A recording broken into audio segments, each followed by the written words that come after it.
en arrivant d'Europe, j'habite le quartier Côte-des-Neiges, et il faisait beau. Un soir, je me promenais dans la rue, et je rencontre Claude Préfontaine, qui est un ami à moi, qui est comédien. Il dit, qu'est-ce que tu fais? Je dis, je fais rien. Il dit, ben, viens-tu avec moi? Je suis André d'Allemagne. Je dis, c'est qui ça? Il dit, ben, c'est un ami. Et puis, on va parler du RIN et de l'indépendance du Québec. Je dis, mais qu'est-ce que c'est que ça? Je n'ai jamais entendu parler de ça. Ça ne m'intéresse pas. Je dis, bon, pourquoi pas? Et j'y vais. Il y a une dizaine de personnes. Et d'Allemagne explique tout ça, encore une fois, parce que le RIN a été fondé quelques semaines auparavant.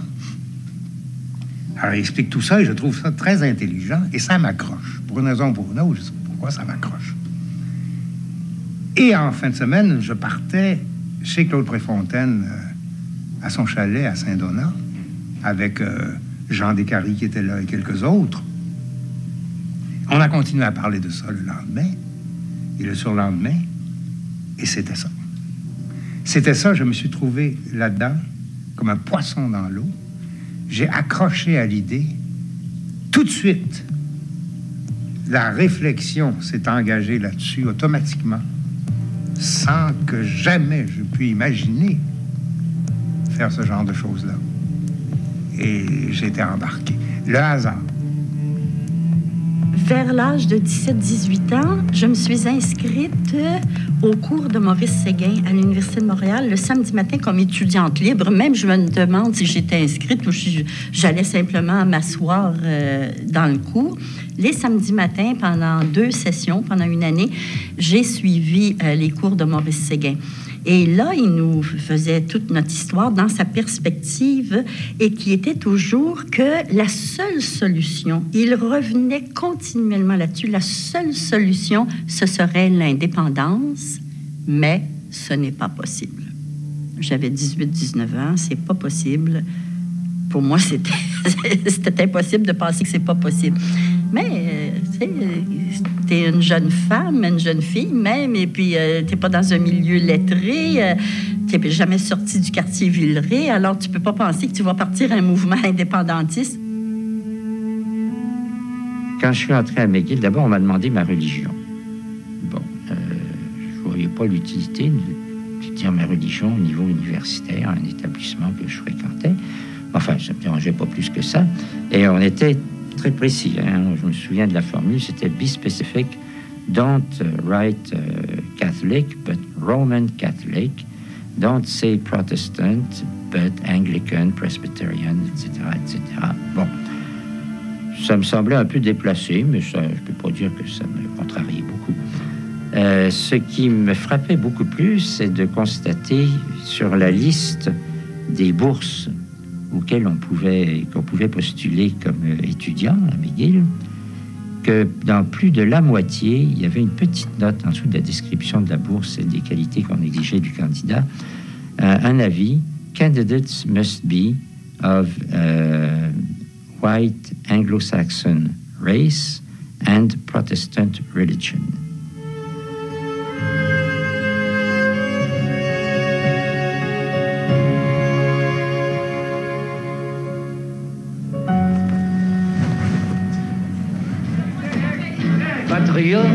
Tu dis seul Québécois, le temps est maintenant venu. Relève enfin ta tête de fier. Bientôt c'est nous qui ferons la loi. Nos pères avant nous ont crevé pour défendre ta race et tes droits.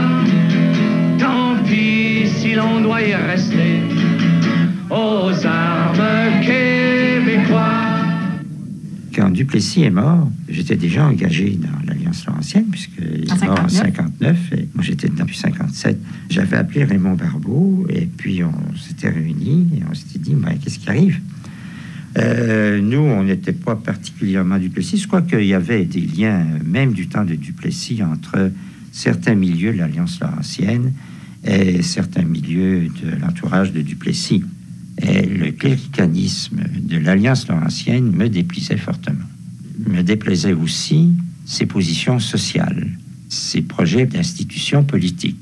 Il serait injuste de dire que l'Alliance Laurentienne était fasciste, mais il serait juste de dire qu'elle n'en était pas loin. Of the Confederation. because we want that. Alors, jusqu'au moment où, avec Chaput, une fois, on est allé le voir, puis on a dit vraiment, ça ne peut pas continuer comme ça. Et il faudrait qu'on ait un mouvement plus démocratique où les lignes de conduite ou le contenu de la revue, par exemple, soit accepté par une majorité des membres. Et pour ça, il faut les consulter. Alors, sa réponse, il a réfléchi un peu, il a dit, écoutez, ça marche comme ça. Si vous n'aimez pas ça, fondez votre propre mouvement, et puis je vous souhaite bonne chance. Nous, Canadiens français, nous ne voulons pas être mieux traités en tant que minorité. Nous ne voulons pas acquérir plus de droits ou de meilleurs droits ou d'autres droits en tant que minorité. Le séparatisme, ça veut dire que les Canadiens français ne veulent plus être une minorité. On commence à semer les germes du RIN au printemps de 1960. Et le RIN va naître en septembre, le 10 septembre 1960. La première chose à faire, c'était de trouver un nom pour le mouvement en question, puisqu'il ne s'agissait pas d'un parti politique pour l'immédiat. Et finalement, c'est l'aubergiste, M. Paquet, qui, s'inspirant sans doute du Rassemblement du peuple français qu'avait créé De Gaulle, a proposé Rassemblement pour l'indépendance nationale. Et ça a été adopté très facilement. Alors, vous remarquez que ce n'était pas Rassemblement pour l'indépendance du Québec, mais déjà, on voulait faire pénétrer l'idée qu'il y avait au Québec une nation et que le mot national n'était pas synonyme de fédéral. Le RIN est un mouvement de propagande et d'information publique qui a pour but d'amener l'établissement d'un pays indépendant au Québec. Il ne faut pas oublier que les années 60, c'est les bébés boomers qui arrivent à l'adolescence et qui deviennent, pour la première fois dans l'histoire du monde, une puissance par eux-mêmes. Or, voilà ces millions d'adolescents et qui arrivent dans une période de faste économie. Donc, ils ont de l'argent. Leurs parents ont de l'argent et leur donnent de l'argent, ce qui ne s'était jamais vu dans l'histoire du monde auparavant. Ces jeunes-là vont avoir le pouvoir d'acheter les discours qu'ils veulent. Ils vont acheter les disques qu'ils veulent, la musique qu'ils veulent, les livres qu'ils veulent, donc les discours qu'ils veulent. Et vont prendre l'avant-scène à cause de ça. Alors, le RIN va être formé de plusieurs centaines de ces jeunes-là. Nous ne devons pas oublier que l'histoire du Québec est celle que nous allons nous fabriquer. Demain, c'est un jour qui commence. Demain, les ruisseaux vont chanter en arrosant le sol immense qui couvre la fleur de l'hiver. Là, c'est tout le Québec qui se politise d'un coup. On n'entend parler que de ça partout, puis il y a des enjeux, puis il y a des élections, puis il y a des nouveaux discours. Et ça, ben, ça nous entre par tous les pores de la peau. En même temps, il y a évidemment la décolonisation, surtout de l'Afrique, de l'après-guerre. On est très influencé par ces mouvements-là. Il y a la révolution cubaine qui arrive en même temps. Il y a le mouvement noir américain qui va avoir une grande influence sur nous parce qu'on aura des contacts avec ces gens-là. C'est un brassage, un bouillonnement absolument incompréhensible à qui ne l'a pas vécu. Alors, c'est des influences très, très fortes qu'on tente d'assimiler, de digérer. Parfois, on s'ouvre la gueule avant d'avoir tout digéré. On dit quelques bêtises. Mais on a fini par digérer ces discours-là aussi.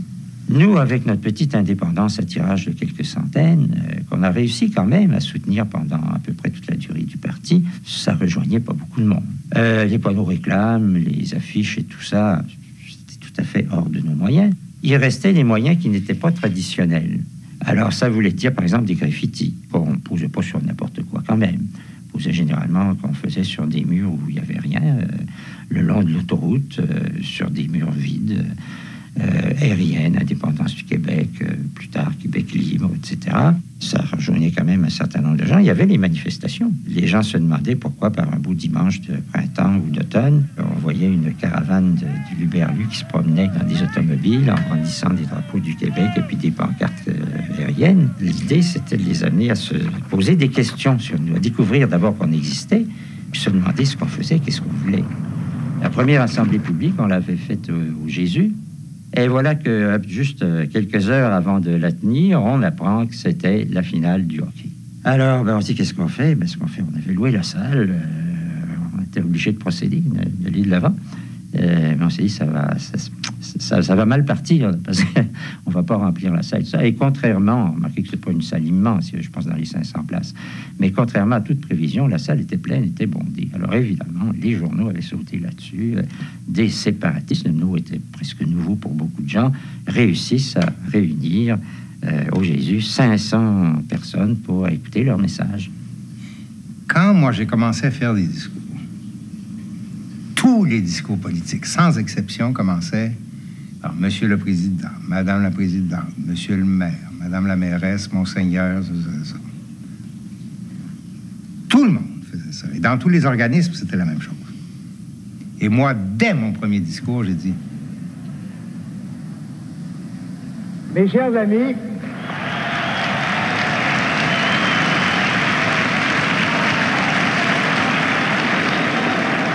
ce qui est devenu une sorte de gag, parce que plus ça allait, on l'a vu dans les campagnes électorales par la suite, j'avais qu'à prononcer « mes chers amis », puis là, il y avait une grande ovation de 5 minutes avant que je puisse commencer à parler. Ça a changé complètement la façon de se présenter en public.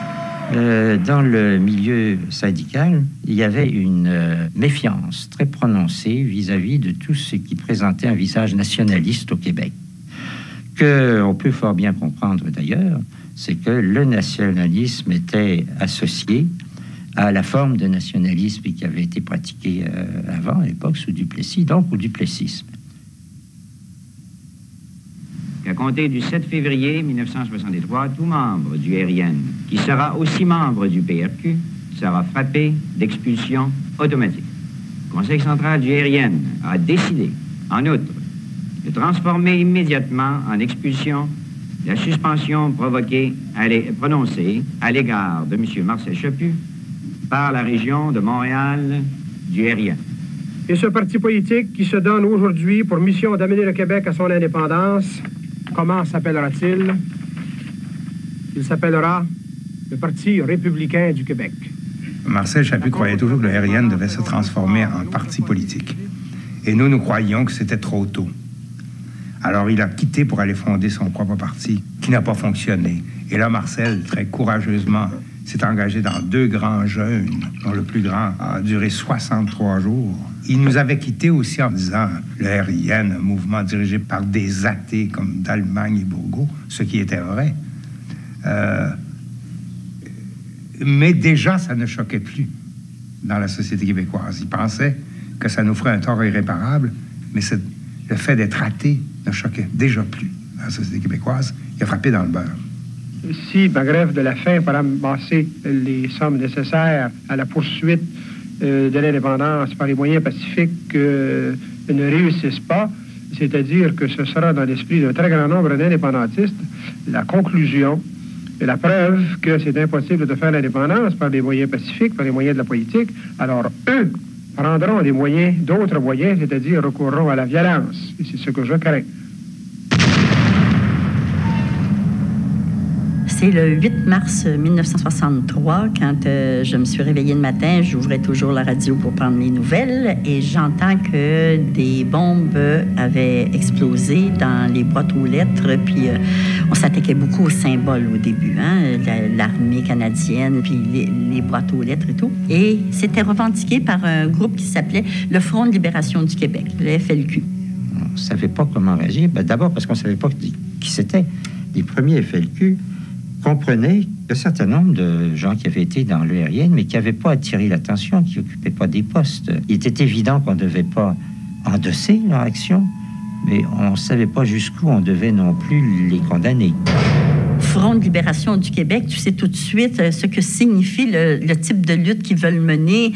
Et là, je me suis dit, si on a des jeunes qui sont prêts à la violence pour faire l'indépendance et même à mourir, parce que même si tu ne vas pas là en disant, je suis prêt à mourir pour l'indépendance, c'est bien certain que si tu as la moindre réflexion, tu vas poser une bombe, elle peut t'éclater d'en face.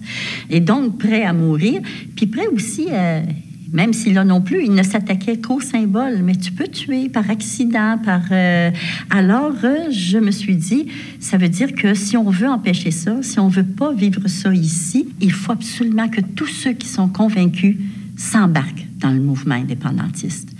Ça, c'était le matin. Le soir même, tout de suite, quand mon mari est arrivé, je suis partie. Je suis allée au local du RIN. Pierre Renaud, Monique Renaud étaient là. Et puis, il venait de sortir un nouveau numéro. Il était encore tout plein d'encre du journal L'Indépendance. Alors, je suis devenue membre et je suis partie avec Monique Renaud dans Saint-Henri faire la distribution du nouveau numéro du journal L'Indépendance. Moi, j'ai toujours été contre. Je l'ai dit et je l'ai écrit plusieurs fois. Mais en même temps, quand les premiers se sont fait arrêter, on a fait des assemblées pour assurer la défense de ces gens-là, voire payer des avocats. On a fait ce qu'on a pu. On leur a apporté des choses en prison, ceux qui étaient en prison, des radios, des livres. On a aidé leur famille, dans certains cas. Ça, je parle de la première vague de 63. À l'intérieur même du parti, certains ont eu l'impression qu'ils se faisaient manipuler, qu'en fin de compte, il y avait dans la direction des gens qui étaient au courant de ça et qui se servaient des simples membres pour endosser ces activités. Ce qui était faux, mais on ne pouvait pas empêcher certains de le croire. D'autres, sans aller jusque-là, se disaient, ben là, nous, on était dans la légalité, ça allait bien. Là, on risque de subir des conséquences. Moi, j'ai un magasin, je vais perdre mes clients, ce qui est arrivé dans certains cas. Moi, je vais perdre mon emploi. Tant que le RIN était quelque chose de légal et de respectable, ça allait bien. Mais là, maintenant, on va faire attention. Hein? Bon. Alors, il y a eu des gens qui n'ont pas renouvelé leur carte de membre. Il y en a qui l'ont renvoyée. Il y en a qui sont restés membres, mais qui ont cessé de militer, qui ont cessé de s'afficher comme indépendantistes. Et puis, avec le temps, ça s'est rétabli. Mais il ne faut pas oublier que c'est aussi à cette période-là qu'un certain ministre de la Justice au Québec, qui s'appelait Claude Wagner, disait « Séparatistes, il faudrait les fusiller ». Le Conseil central proposera au prochain congrès général du mouvement, qui aura lieu au début de mars 1963, la transformation immédiate du RIN en parti politique afin d'offrir aux Québécois l'occasion de se rallier à un parti d'envergure nationale, aux structures démocratiques, qui présente à la population un programme précis et qui lui fournit toutes les garanties d'honnêteté et de sérieux qu'on a droit d'exiger de ceux qui veulent bâtir le Québec de demain, le Québec libre. Ce qu'on proposait, ce qu'on disait aux gens, c'est, écoutez, si vous voulez des changements dans la société, il faut une opposition qui soit une véritable opposition. Et on dénonçait à ce moment-là la faiblesse de l'Union nationale comme parti d'opposition. Et on disait aux gens, mettez-nous dans l'opposition, donnez-nous une chance de faire l'opposition à la place de l'Union nationale, et vous allez voir que vous aurez une opposition vigoureuse qui fera bouger le gouvernement. Le programme se divisait en 4 parties. Il y avait la souveraineté politique, il y avait la partie économique, c'était comment on s'emparerait des leviers économiques. Il y avait la partie sociale, toutes les mesures comme l'assurance maladie, l'assurance sociale. Il y avait la partie culturelle. Et la langue, évidemment, était le pivot de toutes les mesures culturelles qu'on pouvait promouvoir. Priorité aux Français, assez de vivre en anglais, de se faire driller les dents, un dentier moins achalant. Fini les fuse et les plugs, remettons les chandelles à mode, que l'on ne tourne plus la switch. Les filles d'aujourd'hui s'en fichent. Priorité aux Français, assez de vivre en anglais. En 60, 61, 62, le Québec est un pays anglais. Tout se passe en anglais. Pas à Montréal. À Montréal, à Sherbrooke, à Sept-Îles, à Rouyn-Noranda. Partout, tout se passe en anglais. Et il est impossible de gagner sa vie, vraiment, sans parler anglais. Because you are a bisou. Because you are a bisou. Because you are a bisou. Yes, you are. And you will go to hell if you don't like the Queen. Au début des années 60, jusqu'à la loi 101 en 77, 85% des immigrants envoient leurs enfants à l'école anglaise. Ce qui fait que, très souvent, quelqu'un qui vient d'arriver ici il y a 2 ou 3 ans, il devient l'assimilateur de gens qui sont là depuis 400 ans. Il nous force à parler anglais alors qu'ils viennent d'arriver. Alors ça provoque, évidemment, toutes sortes de manifestations. Mais tout est anglais partout, là. Il ne faut pas l'oublier. J'avais demandé à Pierre Renaud la liste des membres que j'apportais chez moi le jour pour pouvoir, parce que j'avais des enfants. Et là, je téléphonais un par un à tous nos membres et je leur disais, bon, vous êtes membre du Rassemblement pour l'indépendance nationale, là, pas du Parti libéral puis de l'Union nationale. Ça signifie qu'être membre dans un mouvement comme le nôtre, il faut être militant. On ne vous demande pas de venir militer tous les soirs, mais qu'au moins une fois dans l'année, vous fassiez une réunion chez vous, où vous invitez les gens du milieu de travail, les voisins, la parenté qui n'a pas déjà adhéré. Vous invitez une dizaine de personnes. Et puis, dès que vous avez fixé une date, vous me rappelez et moi, j'y vais avec un orateur. Et là, j'avais dressé, parce qu'il en fallait beaucoup, parce qu'au début, on en avait une par semaine, mais il est venu un temps, il y a une année, c'est pas compliqué, il y a une année où j'ai fait plus d'assemblées de cuisine que de nombre de jours qu'il y a dans l'année. On en faisait le samedi après-midi, le samedi soir, le dimanche après-midi, tous les jours. Et donc, j'avais une liste d'orateurs. On appelait ça des orateurs, mais ça aurait été plus juste de dire des conférenciers pour une petite réunion. On appelait ça des orateurs. Et celui qui venait le plus souvent, d'abord, il était très disponible, et c'est celui qui était le plus apprécié, c'était Pierre Bourgault. Moi, quand j'ai commencé à faire des discours, moi, j'étais un homme très, très sérieux, et je me prenais au sérieux. Jamais j'aurais pensé pouvoir faire rire quelqu'un. J'étais un enragé. Ça ne fait pas rire le monde, ça. Je me souviens de Solange Chaput-Roland à l'époque, qui pleurait tout le temps, son pauvre Canada. Et je faisais une grande montée où, à la fin, je disais « maudite folle ». Et là, ça faisait un tel punch que la salle s'écroulait.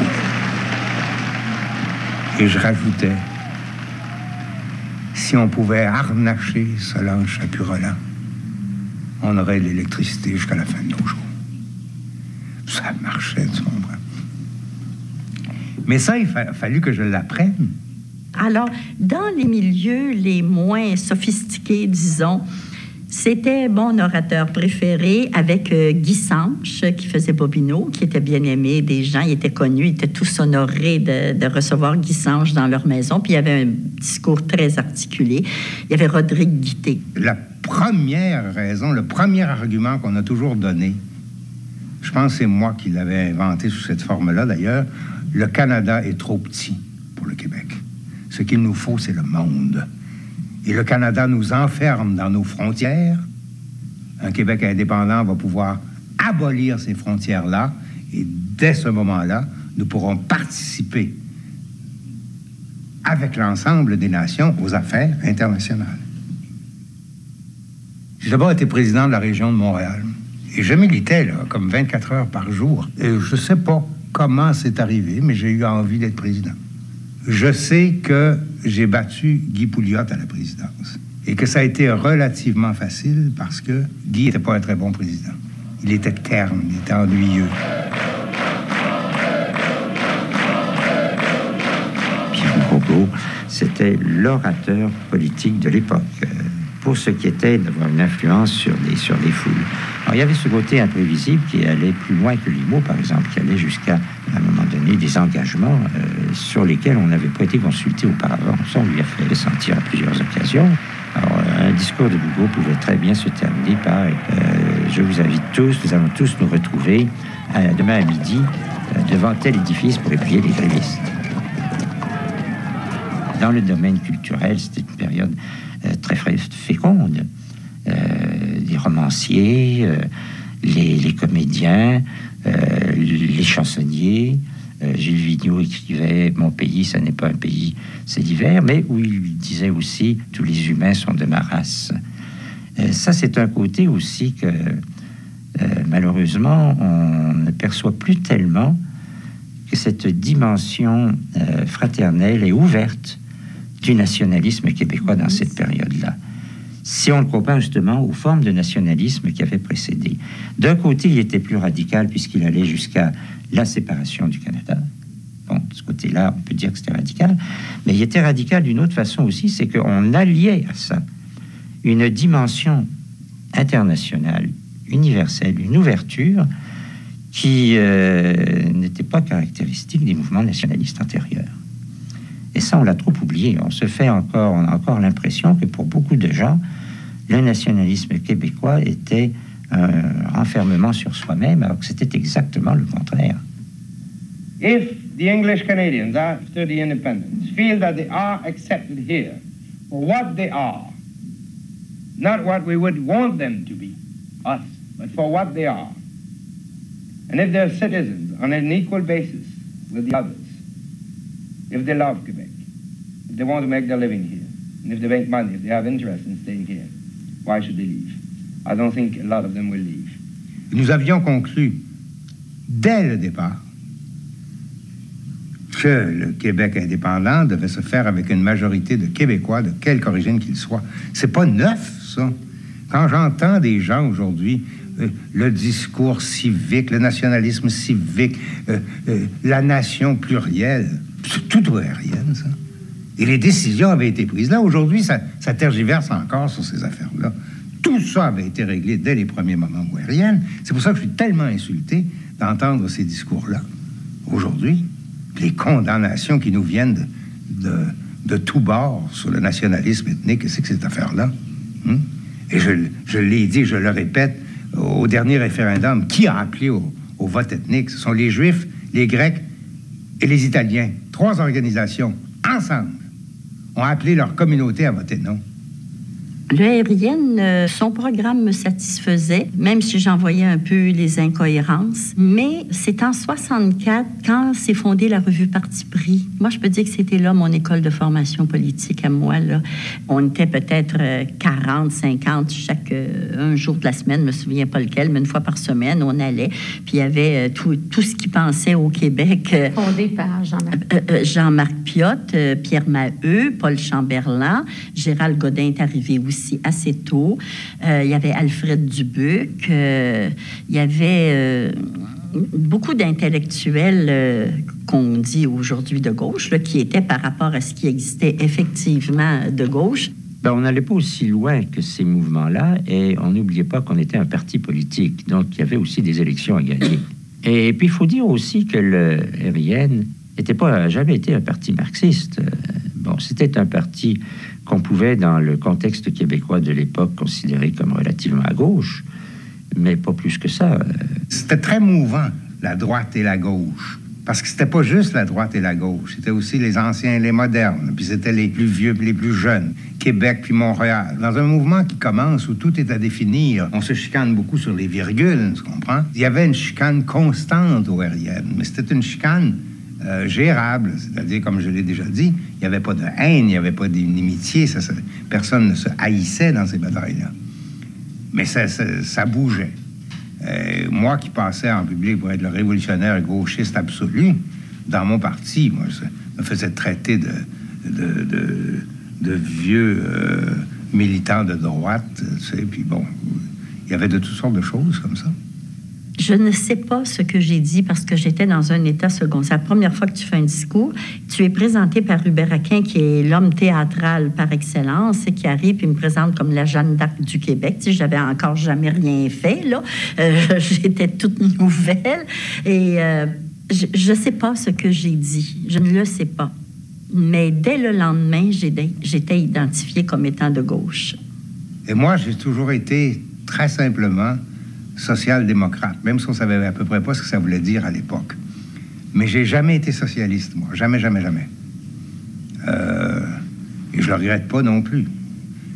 J'ai toujours trouvé que le socialisme ne pouvait pas fonctionner à partir de son principe même. C'est-à-dire que j'ai toujours accordé plus d'intelligence à Jésus qu'à Marx. Jésus qui avait compris que le paradis, ça n'existe pas et qu'on ne peut pas faire le bonheur des gens, alors il leur a promis ça ailleurs. Hein? Pas fou. Alors que Marx, lui, a voulu faire le bonheur des gens. Il a voulu changer l'homme. Hein? Ça n'a jamais tenu debout. Et quand on veut faire le bonheur des gens, on voit ce qui arrive. Le penseur du RIN, du commencement à la fin, ça a été André d'Allemagne. Rodrigue Guité sur des points précis. Il y avait Massubello. Il y avait des gens comme ça qui étaient véritablement sortaient de nos universités des petits bourgeois de gauche. Mais au départ, ce sont les idées de l'Allemagne qui m'avaient séduit. Et oui, on a toujours été très en accord de ce point de vue-là. Mais dans la pratique, l'Allemagne aurait souhaité que l'ARN ne devienne jamais un parti politique. Il préférait que ça reste un mouvement. Et quand je suis devenu président du RIN, à ce moment-là, sur le plan de l'action, nous sommes beaucoup radicalisés. Nous étions dans la rue 3 fois par semaine. L'Allemagne déteste ça. C'était plus délicat en période électorale, bien sûr, mais on acceptait qu'il y ait quand même une certaine diversité de tendances à l'intérieur d'un parti qui gardait toujours de ses origines la notion de rassemblement. Parce qu'on se disait, bon, ben, une fois que tout ça s'est réglé, une fois qu'on a discuté entre nous, qu'on a constaté nos désaccords sur certains points, qu'on sait qu'il y en a qui vont plus loin à droite, qu'il y en a qui vont plus loin à gauche, il reste quand même quelque chose de fondamental avant que tout ça se traduise par des actions, par des réalités. Il reste à faire l'indépendance. Puis là-dessus, on était tous d'accord. Quelques mois avant, Kennedy avait été assassiné. Et là, la reine s'en venait ici, puis il y avait nous, le FLQ existait déjà, faut pas oublier ça. Il y avait déjà eu des bombes. Alors, moi, j'ai commencé à faire des entrevues pour le monde entier. Des journalistes qui venaient me voir. Ils disaient, qu'est-ce qui va arriver à Québec? Puis nous allons manifester. Qu'est-ce que vous allez faire? Je disais, secret. Puis là, ils posaient toujours la question, est-ce que c'est dangereux pour la reine? Je disais, oui. Nous, on n'a aucune menace pour la reine. Mais un fou, tête brûlée, oui, c'est dangereux. Alors, tu comprends? C'était voulu. Ça c'était... J'étais assez machiavélique dans ce genre de choses-là. Puis j'aimais ça, jouer avec les médias. Puis j'étais assez habile dans ce sens-là. Oui, c'est dangereux. Ça s'est répandu partout à travers le monde. La reine est en danger si elle vient à Québec. Et il y a cette maudite manifestation secrète. Alors, je pars à Québec et je craignais le frame-up. Qu'en arrivant à Québec, ils trouvent de la dynamite dans une coffre d'auto, quelque chose comme ça. Et à cause de la peur du frame-up, j'avais demandé à un journaliste suédois et à un journaliste du Toronto Star de monter avec nous. C'était comme nos gardes du corps, comment ils auraient pu témoigner.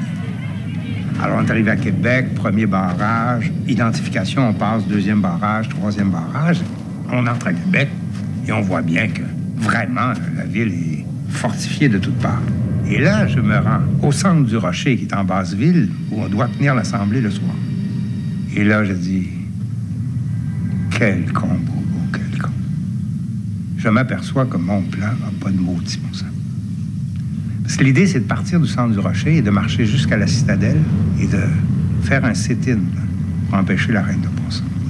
C'est loin, ça. 2-3 kilomètres. Et le centre du Rocher, c'est une souricière. Très facile à fermer, on peut en sortir. Il y a 3000 soldats et 3000 policiers, dont beaucoup sont sous-morts, on s'en aperçoit. C'est ce qu'on fait. Alors, arrive cette assemblée le soir. Là, on sent que tout peut éclater. Parce qu'il y a 700-800 militants dans la salle, mais il y a autant de policiers, puis il y a autant de journalistes du monde entier, là, du Japon, des États-Unis, de Russie, d'Europe, de partout. Walter Cronkite est là, tout le monde est là. Et moi, c'est la première fois que je fais face à une meute de journalistes étrangers. Ça n'a rien à voir avec nos journalistes ici, là. Ils veulent la nouvelle, puis ils sont prêts à faire n'importe quoi pour l'avoir, puis ils sont agressifs, puis ils ont des deadlines, et moi, je reste muet comme une carpe. Vous verrez ce soir. Alors, cette assemblée-là commence, ça bouge de partout. On sent qu'il y a des étincelles, tout peut exploser à tout moment. Et il y a Pouliot qui parle avant. Ah, il parle, ça marche pas. Les gens crient, ça hurle. Là, je me dis, ça va pas sortir du bois. Et tout à coup, il y a un Anglais, un Britannique, un journaliste qui est sur le côté et qui crie à Pouliot, « Bullshit! Bullshit! » Là, je sens que le pire va arriver, tu comprends, il est prêt à se faire lyncher, lui. Puis Pouliot reste saisi comme ça. Puis je lui crie dans l'arrière, parce que je suis sur la scène, dans l'arrière, « Bah! Bah! » Mais il n'est plus capable de parler. Je me lève, je m'empare du micro et je dis « Taisez-vous! » Là, ça s'écrase. Puis j'ai dit « Sortez, monsieur. » puis aidez-le à sortir. J'ai probablement sauvé la vie, persuadé. Il est sorti. Je suis allé me rasseoir. Mais si j'avais pas fait ça, c'était la catastrophe. Et après ça, moi, j'arrive avec mon discours, qui n'était pas un bon discours, parce que c'était une atmosphère tellement fiévreuse et presque hystérique qu'il n'y a pas de discours à faire à ce moment-là. Alors, je finis mes phrases par indépendance, puis liberté, puis indépendance, puis liberté. Ça marche toujours, ces affaires-là. Mais c'est pas un bon discours. Mais je les chauffe encore un peu. Et là, j'annonce ce qu'on va faire. Que nous allons descendre dans la rue après l'Assemblée et que nous allons marcher vers la citadelle. On sort dehors. Et je prends la tête des troupes, évidemment. En moins de 30 secondes, j'étais plus là. Les policiers m'avaient attrapé. Alors, les policiers disent, vous marcherez pas. Je dis, oui, on va marcher. Non, vous marcherez pas. Oui, on marche. Puis là, il y a le chef de police de Québec qui est ailleurs quelque part. Puis là, on m'intime l'ordre de lui parler au téléphone. Il dit, vous marcherez pas. Oui, on va marcher. Mais je crains, je sais qu'on est pris. C'est qu'on va se faire massacrer sur place. Il n'y a rien à faire, là. Ils sont là, ils sont armés, puis ils en veulent. Alors, là, faut que je descende dans la rue et leur dire, on marche pas. Ça fait 2 mois, là, que je les gonfle, la bloc. Ils veulent marcher, eux autres. Ils sont prêts à se faire tuer. Ils ont fait tous les sacrifices pour être là. Alors, je dis, très bien, je vais descendre et je vais leur dire qu'on s'en va chez nous. Et là, il y a un policier très futé qui me dit, voulez-vous être protégé? J'ai dit oui. Mais je voulais être protégé contre mes propres militants, là.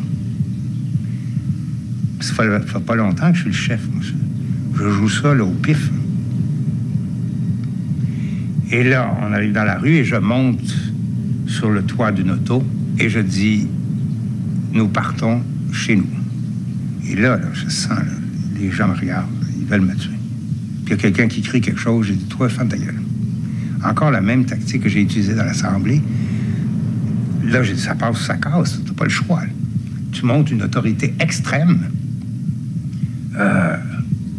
Tu joues de la voix comme tu peux. Ou bien ils t'obéissent, ou bien c'est l'émeute, c'est tout ce qu'on voudra. Et tranquillement, ils sont partis. J'avais gagné. Mais, tu vois, la force de l'orateur qui est de prendre une foule et de l'amener à son paroxysme, mais la même force qui sert à défaire tout ça. C'est très dangereux.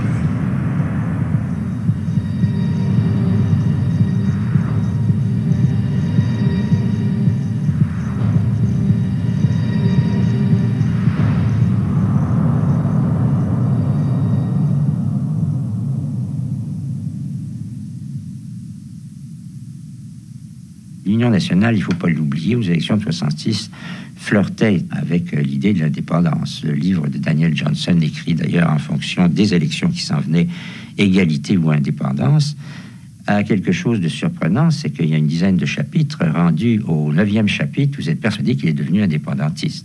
Où nous gagnerons le statut d'égalité à travers le Canada, un État national pour la nation canadienne-française, ou bien donc, avec l'appui du peuple, nous ferons l'indépendance si elle devient nécessaire.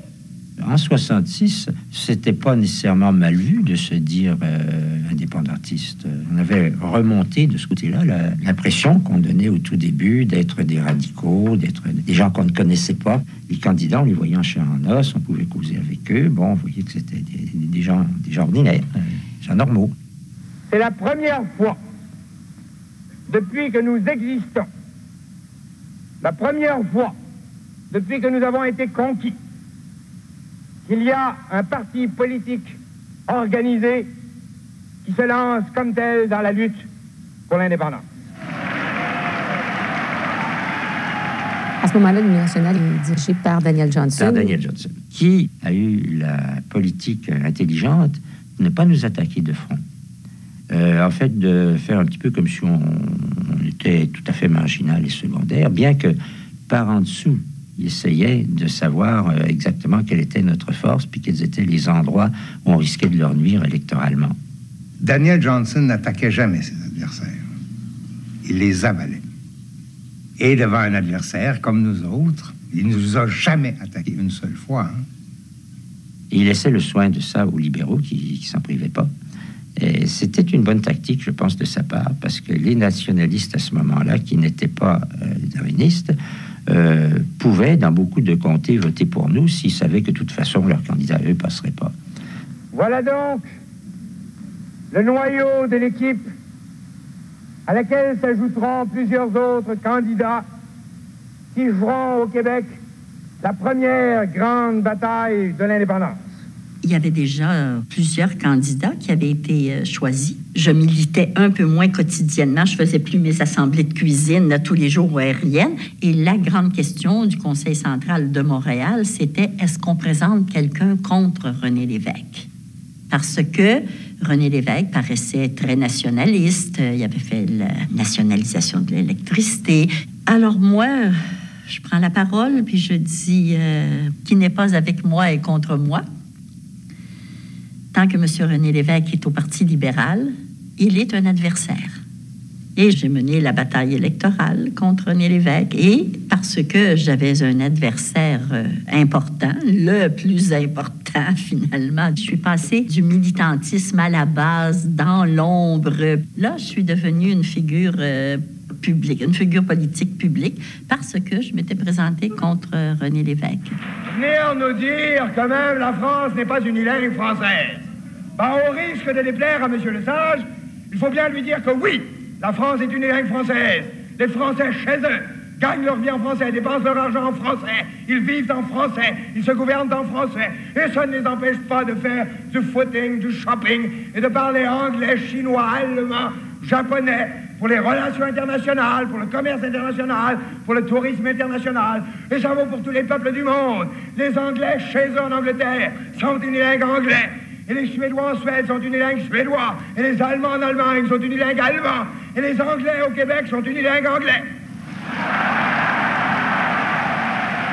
Encore une fois, je lance le défi à M. Lesage de venir me rencontrer à la télévision, n'importe où, n'importe quand. C'est un devoir que nous avons envers la population du Québec. C'est facile pour moi de vous parler, c'est un monologue. C'est facile pour M. Lesage de vous parler, c'est encore un monologue. On n'a rien à comparer. Je dis du mal de M. Lesage, il dit du mal de moi, c'est facile ça.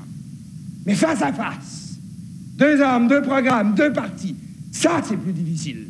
J'ai toujours été prêt, je suis encore prêt.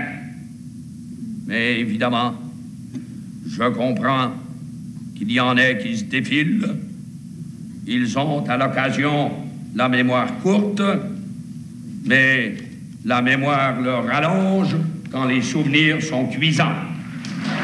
Et dans le fond, mesdames, messieurs, M. Lesage n'en veut pas de débat télévisé, même s'il a gagné un concours de beauté. Je m'excuse, j'emploie le terme pour la première et la dernière fois, mais dans le langage que je connais, on appelle ça des froussards.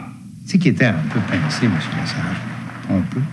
Puis je lui dis, M. Lesage, êtes-vous comme moi? Vous, je dis, il n'y a pas moyen d'attaquer M. Johnson. J'ai dit, il dit quelque chose, on saute dessus, puis il est déjà rendu ailleurs, il est comme une couleuvre. Il n'y a pas moyen de l'attraper. Ah, il dit, oui, il est très, très, très difficile. Je ne suis pas comme vous, hein. Vous dites une bêtise, on vous saute dessus. Non, seulement vous ne vous sauvez pas, vous la répétez encore une fois. Il était sorti, on ne s'est plus jamais parlé après. C'est la seule fois où on s'est parlé. Au moment où on se plaît à Québec de ne pas avoir d'argent pour payer les professeurs, de ne pas avoir d'argent pour construire des écoles, de ne pas avoir d'argent pour donner l'éducation gratuite, nous, caves que nous sommes, nous injectons, et par millions, de l'argent dans le système d'éducation de ceux qui ne sont là que pour nous exploiter et nous assimiler. C'est ça, être vraiment particulier. Nous sommes, en effet, particulièrement cave dans ce domaine-là. Et nous avions calculé à l'époque que dans 13 comtés, nous avions été le facteur de nuisance absolu. Si nous n'avions pas été dans la course, les libéraux passaient. Je pense que la conclusion qu'on peut en tirer, c'est que face aux deux vieux partis traditionnels, il y a maintenant une troisième force politique au Québec, permanente, qui fera la lutte la prochaine fois et qui est appelée à continuer cette lutte tout au long de notre histoire désormais. On sort de la marginalité du début. Autrement dit, il y a des gens qui s'attendent à ce qu'on ait des candidats aux élections prochaines. On est maintenant inscrit dans le cours régulier, normal, de la politique québécoise. Bon, M. Johnson devient premier ministre. Enfin, je me souviens d'une fois, en tout cas très précise, où il avait manifesté le désir de me rencontrer. Et on tourne autour du... C'est un homme charmant, absolument charmant, qui aimait jaser, puis ça. On se connaissait pas, mais on jasait. Moi, je le voyais un peu venir, je le laissais aller.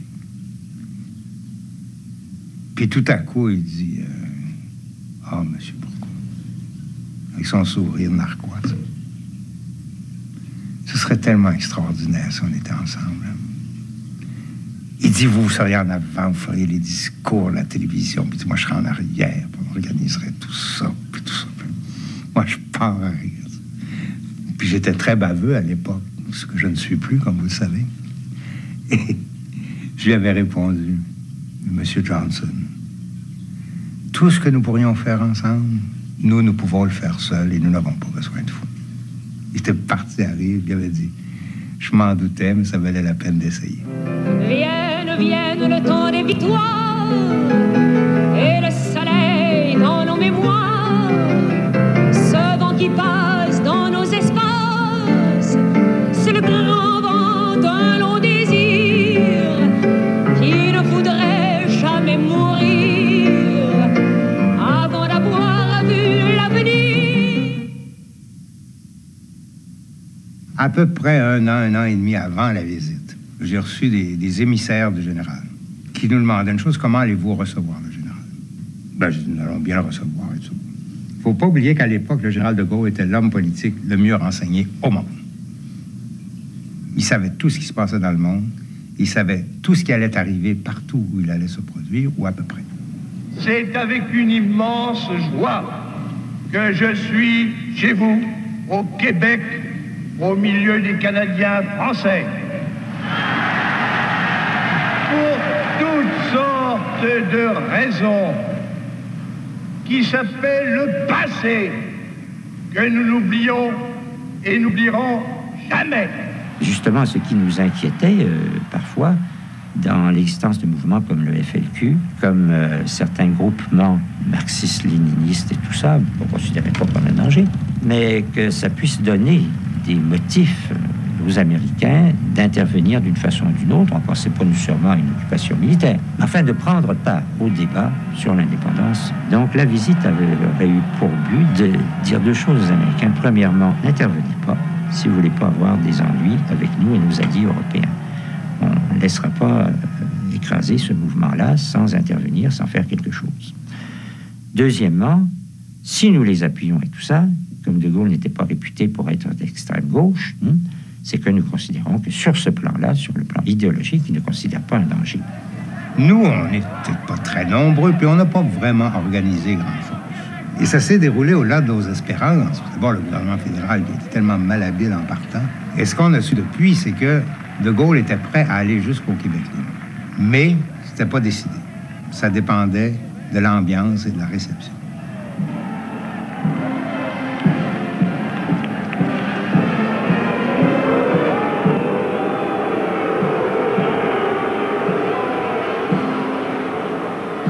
Alors, on était partis, je sais, peut-être une cinquantaine, puis juste sous le balcon.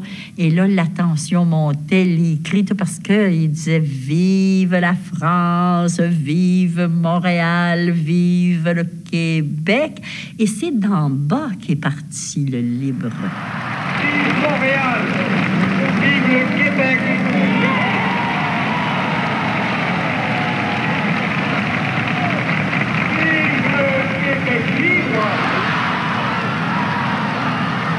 moins de 24 heures, il a mis le Québec sur la carte du monde. Il était le seul à avoir la stature pour le faire. Il était le seul à oser briser les règles pour le faire. Et il l'a fait. C'est extraordinaire. Comment voulez-vous qu'on ait des aspirations? Comment voulez-vous qu'on ait envie de se battre quand on sait, depuis 200 ans, qu'on perd et qu'on perd? C'est ça, être profondément colonisé. Et c'est ça qui nous a fait crier vive le général de Gaulle. Parce que lui, pour la première fois en 200 ans, il est venu là, sur notre terre, nous dire en français ce qu'il pensait. C'est le premier homme qui a gagné, qui est venu nous dire « Lâchez pas ». Comment René Lévesque a réagi à ça? Il a dit, c'est un vieux fou. Il n'a pas d'affaire à nous dire ça, incapable de le faire tout seul. Maudit épais. J'étais tellement maudit contre Lévesque à ce moment-là, qu'il n'y a aucun sens historique, incapable d'analyser quoi que ce soit. Comme si le général de Gaulle venait nous dire quoi faire. C'était un discours extraordinaire. C'était pas impérialiste du tout. Il a simplement dit, si vous y allez, nous vous y accompagnerons. Au-delà de mes sentiments personnels, là, il y avait sur un plan purement politique quelque chose de très rassurant qui nous disait, si on se décide comme il faut, si on gagne, on va avoir tout de suite un appui de taille sur le plan international. Alors, ça nous a encouragé beaucoup, ça, c'est sûr, et ça s'est manifesté alors de façon plus prosaïque par une augmentation accélérée du nombre de nos membres. Est arrivé le congrès de 67 et dans toutes les régions, la Mauricie, Montréal, Québec, on m'a demandé si je voulais me présenter à la vice-présidence parce que ça servait à rien à ce moment-là de faire la lutte contre Pierre Bourgault à la présidence. Il avait été presque élu dans le Duplessis. Il avait eu 51% du vote dans cette île même. Alors, il était suffisamment fort, populaire et tout que, bon. Quand est arrivé qu'il restait un seul candidat à la vice-présidence, c'était Marc Lavallée. Bourgault décide, ils doivent avoir décidé ça ensemble en coulisses, que c'est lui qui faisait le discours de candidat à la vice-présidence nationale pour l'équipe Bourgault. Je suis dans la salle. Il fait un si bon discours, pour vous dire jusqu'où je peux être inconsciente, là, hein? Et je me lève debout, là, puis j'applaudissais, puis il parlait là, contre moi, hein? Il parlait contre moi. Mais c'était tellement fort, tellement bon, pas contre moi nommément, mais comme il parlait pour son candidat et que j'étais l'adversaire de son candidat, il parlait contre moi quelque part, et je l'applaudissais. C'est un de mes militants, là, ceux qui me soutenaient, qui m'ont fait rasseoir. On leur dirait, hey, elle est folle, celle-là. Donc, non, moi, j'ai jamais eu d'hostilité et je n'ai jamais eu non plus aucun ressentiment. Elle s'imposait dans l'organisation, alors que si je l'avais battue à la présidence, ben, elle aurait probablement été écartée. Alors, c'est beaucoup plus habile de faire ça comme ça. Mais elle avait fait une grosse opposition. Est arrivée de l'extérieur du RN une gauche qui venait soit du MLP, soit d'autres mouvements. Et eux, c'est ce qu'on appelle l'infiltration. Moi, j'ai le sentiment, avec le recul, et même sur le moment, je voyais certaines choses, qu'on a été... ces gens-là sont venus m'appuyer parce qu'ils voulaient véritablement que le RN devienne un réel parti de gauche. Vous dites le Parti travailleur, c'est celui qui est travailleur avec nous. Parce qu'on est dans le même parti, on n'a rien à cacher. C'est pas des ententes, on a eu 227. Chacun trouvait que l'autre était toujours trop à droite. Hein? Mais moi, ça ne m'a jamais attiré une seconde. J'ai jamais marché dans cette affaire-là du tout. Donc, j'avais pas de problème avec ma ligne de conduite. Hein? Alors, j'ai toujours été naturellement social-démocrate. Alors, quand j'avais une André Ferretti, par exemple, qui avait lu quelques livres et qui avait rien assimilé, rien digéré, qui partait en peur comme une hystérique sur toutes les tribunes à crier au socialisme, j'avais pas beaucoup de difficultés à lui tenir tête. C'était Québec, la Mauricie et Montréal qui m'appuyaient. C'est pour ça que je suis passée avec un vote énorme à la vice-présidence nationale, même si j'avais tout ce qu'on appelle l'establishment du parti contre moi. Je suis certaine qu'il n'y a personne qui a dit ce mot-là encore. C'est René Lévesque, quand il m'a invité à dîner avec lui le lendemain de mon élection, qui m'avait dit... Vous êtes pas mal forte, vous, avoir gagné contre tout l'establishment du parti? Parce que lui, il se préparait à faire la lutte contre l'establishment de son parti en proposant, parce que il est sorti du Parti libéral, c'est parce que le Parti libéral n'a pas accepté sa proposition de mouvement Souveraineté Association. Alors donc, il a dû quitter, mais c'était ça, il aurait aimé ça, mais il a perdu devant l'establishment. Mais j'ai pas envie de lâcher, au contraire. Il me semble que tout indique qu'il faut aller plus loin et continuer à essayer de faire surgir, faire se révéler à eux-mêmes ce qui, je crois, est une majorité latente dans le Québec, dans ce sens-là.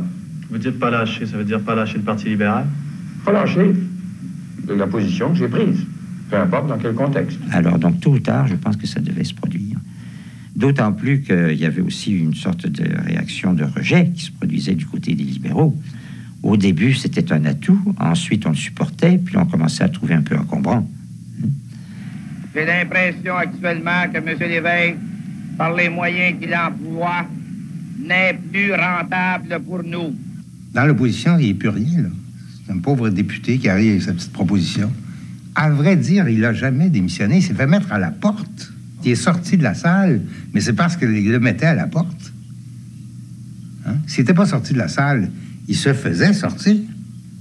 Et ça pourrait aller assez vite pour, dès le mois d'avril, former un parti politique. Dès le mois d'avril, ou quelque part par là, à la suite de nos assemblées régionales, de prendre une décision là-dessus qui, on le croit, nous, avec confiance, va être celle-là.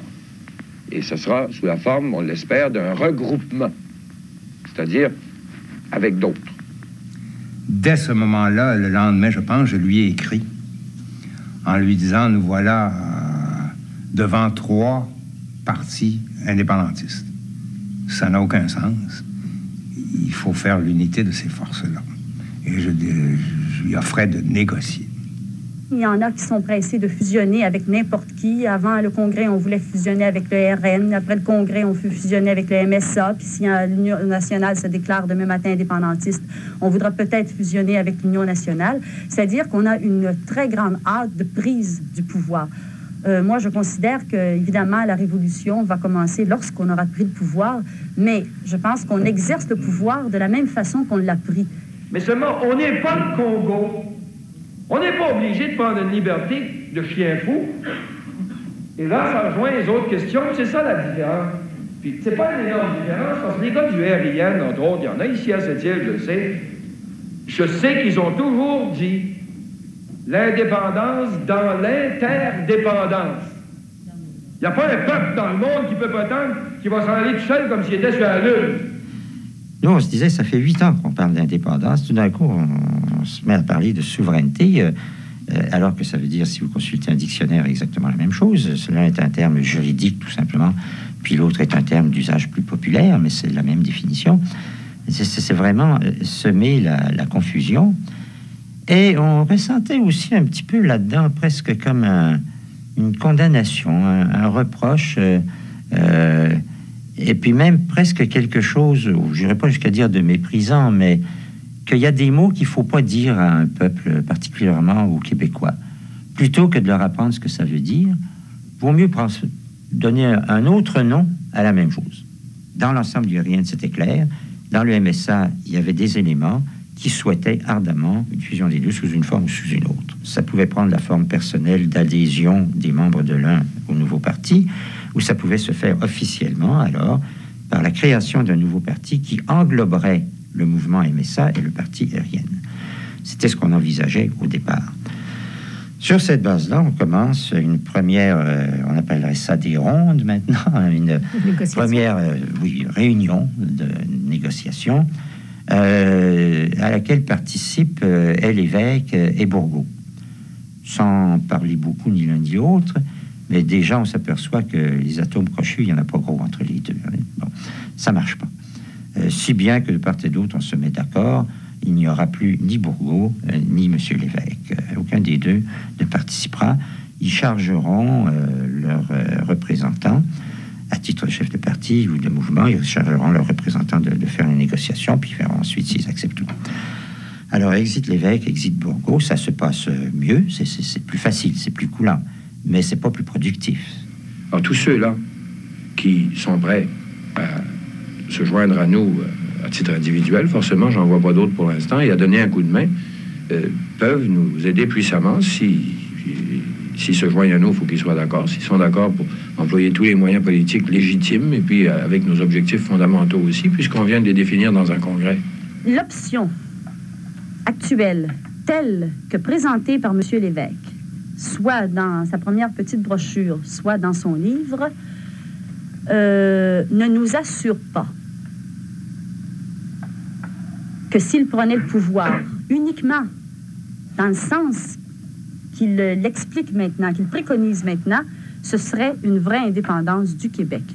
Après, lorsque j'ai démissionné, j'ai le sentiment que je n'ai pas été suffisamment clairvoyante, qu'il y avait possibilité de mener une lutte victorieuse à l'intérieur du RN contre les bourgeois d'Allemagne Renault qui, eux, de plus en plus n'avaient en tête que de joindre le MSA.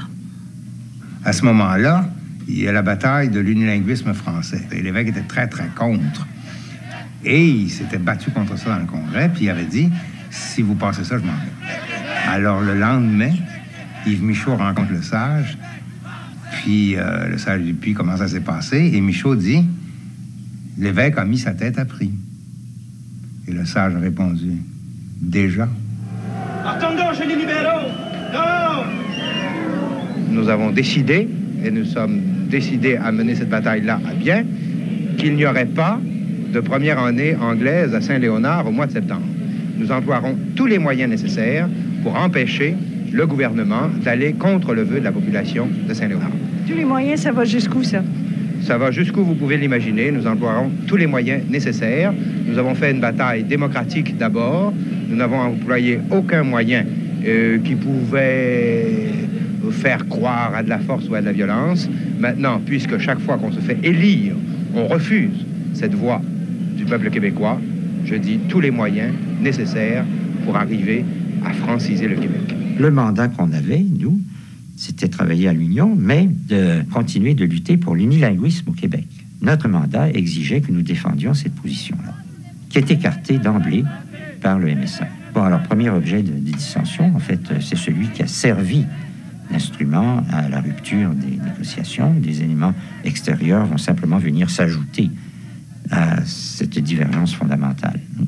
Alors, parallèlement à ça, il y a une malheureuse déclaration de Pierre Bourgault, dont il doit certainement se souvenir, qui déclare que M. Lévesque est l'homme politique, le politicien le plus insignifiant de notre histoire.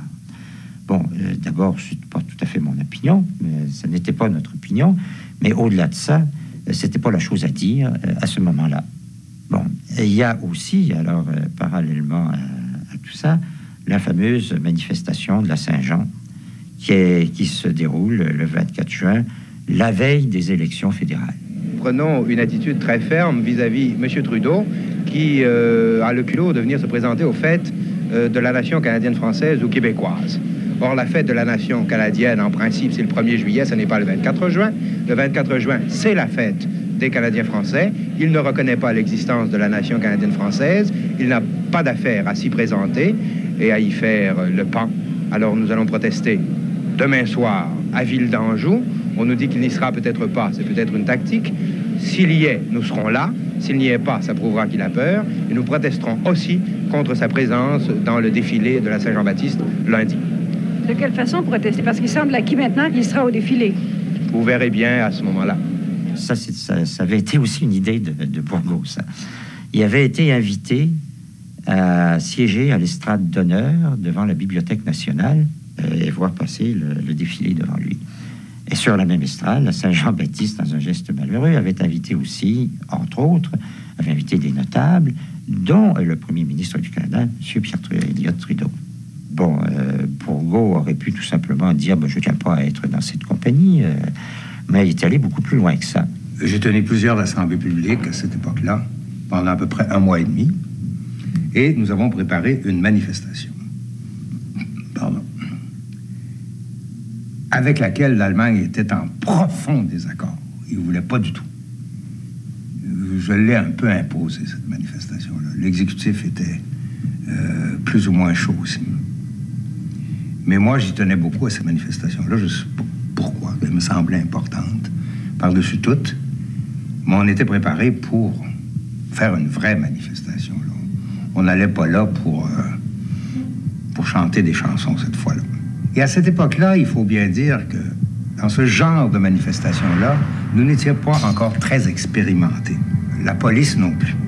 Alors, nous nous retrouvons sur le terrain et moi, j'avais, dans mon plan, j'avais dit, je serai là pendant 10 ou 15 minutes et puis après ça, je vais rentrer chez moi. Et là, vous allez répandre la rumeur que j'ai été arrêté, les militants vont être furieux, puis là, la manifestation va débuter. Sauf que ça s'est passé exactement comme ça, à un détail près. Je ne suis pas rentré chez moi, je suis entré dans le panier à salade. Mais ça a été une manifestation extrêmement importante, évidemment. 500 arrestations, 300 blessés. Et ça a été la fin du défilé de la Saint-Jean-Baptiste. Ça a été une véritable émeute, hein, je veux dire, on s'en cachera pas. Et évidemment, le lendemain, nous étions dénoncés violemment partout. Dès que je me suis retrouvé en prison, c'est de ma cellule que j'ai appris que l'évêque avait rompu les négociations. Il en avait profité. Bande de voyous et tout ça. Bon. Si on ne s'entend pas là-dessus, on ne s'entend pas vraiment sur l'avenir du Québec. Alors, c'est une chose qui nous sépare. Je vous ferai remarquer qu'il y a d'autres choses qui peuvent aussi nous séparer du RIN, entre autres certaines méthodes d'action politique, etc., sur lesquelles on n'a pas trouvé la même longueur d'onde. Nous voulons bien être patients, nous voulons bien reprendre les négociations le plus rapidement possible, mais le Conseil central aussi a décidé que si cela ne se faisait pas, eh bien, dans une prochaine élection québécoise, le RIN entend continuer son action politique et nous présenterons alors 108 candidats dans tous les comtés du Québec. L'image du RIN n'était pas bonne, donc René Lévesque ne le voulait pas. Ça, c'est la raison, disons, la plus immédiate.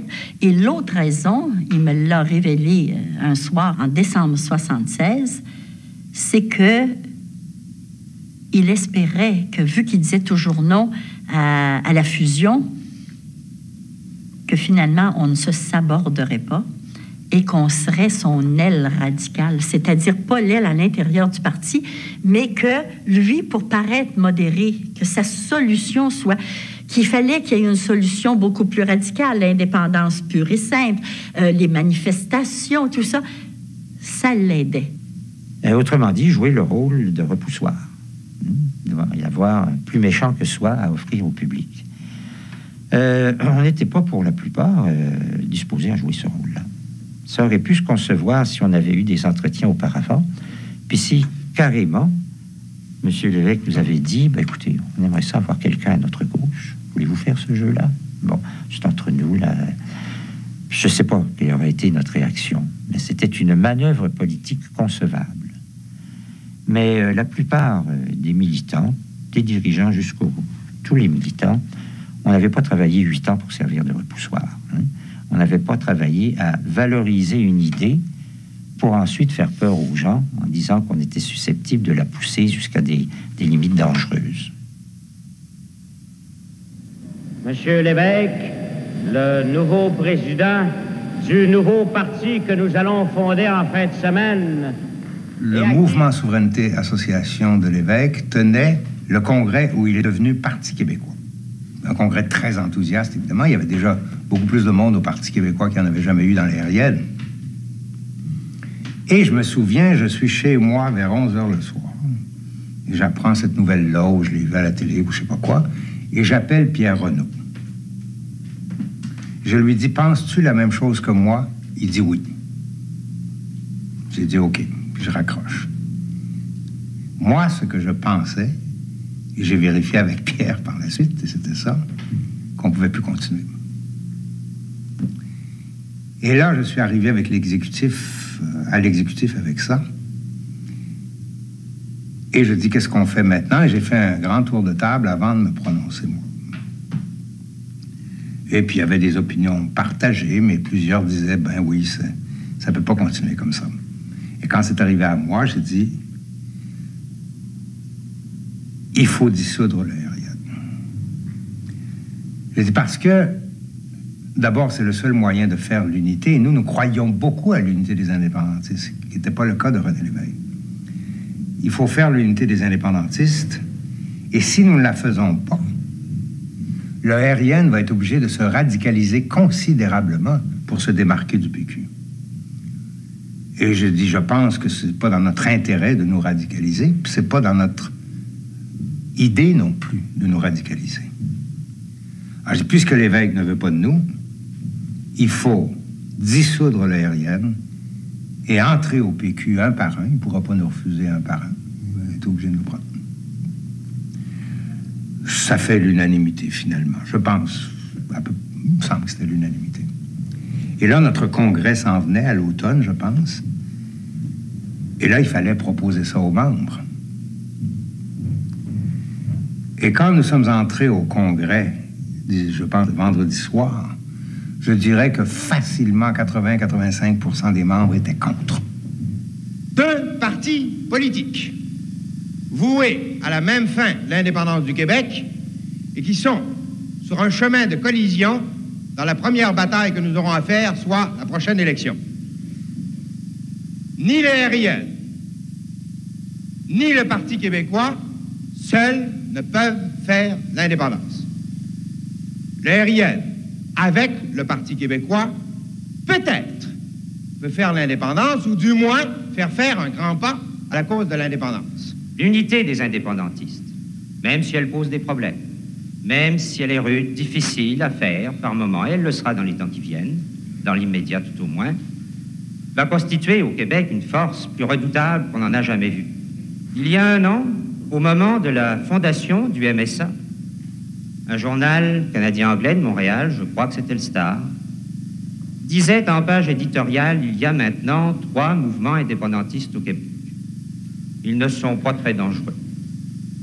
Mais attention, s'il fallait un jour que ces 3 mouvements, que tous les indépendantistes du Québec se retrouvent dans la même formation, dans le même parti politique, à ce moment-là, les fédéralistes devraient commencer à trembler.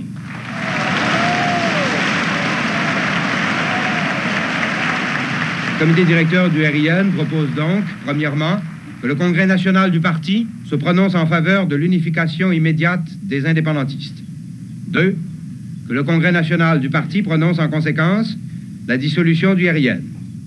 Et c'est ce qui s'est passé le dimanche. La dissolution a été votée. Et là, ça pleurait, évidemment. Ça a été un moment très douloureux. Mais, en tout cas, à ce moment-là, moi, j'étais absolument persuadé que c'est ce qu'il fallait faire. C'était la chose à faire. L'important, c'était que notre idée gagne un parti, que l'indépendance se fasse, par nous ou par d'autres, qu'elle se fasse. Donc, il y aurait eu 10 mouvements, il y aurait eu une extrême gauche communisante, mais indépendantiste, et une extrême droite indépendantiste. Bon, moi, ma réaction serait été de dire, ça fait tant % de plus d'indépendantistes. Quand l'indépendance sera faite, ben là, on chamaillera entre nous. Parce que je veux pas d'une extrême droite, puis je veux pas d'un gouvernement d'extrême gauche non plus. Mais de toute façon, la première chose à faire, c'est d'avoir les pleins pouvoirs chez nous. Alors, nous retrouvions avec un parti qui perdait des membres, qui avait beaucoup de difficultés à en recruter d'autres, et qui ne faisait pas le poids face au PQ de René Lévesque. Je ne sais pas ce qu'il aurait fallu faire pour continuer, mais j'y croyais pas. Je suis très fière, vous savez, d'avoir mon âge aujourd'hui, parce que ça m'a permis de vivre les années 60. Je trouve que le peuple québécois ne s'est jamais tenu debout aussi bien que dans cette période de notre histoire. Le RIN a incarné la part du rêve dans l'imaginaire québécois. Le RIN a installé dans l'imaginaire québécois le désir du pays. Il faut encore aujourd'hui entretenir cette part du rêve. Et il faut la transmettre aux plus jeunes, qui à leur âge doivent pouvoir rêver comme nous l'avons fait et comme nous le faisons encore. Parce que j'ai compris une chose à travers toutes ces années, qu'il faut rêver. Il faut rêver toujours. Il faut surtout rester fidèle à ses rêves de jeunesse. Ce sont les seuls.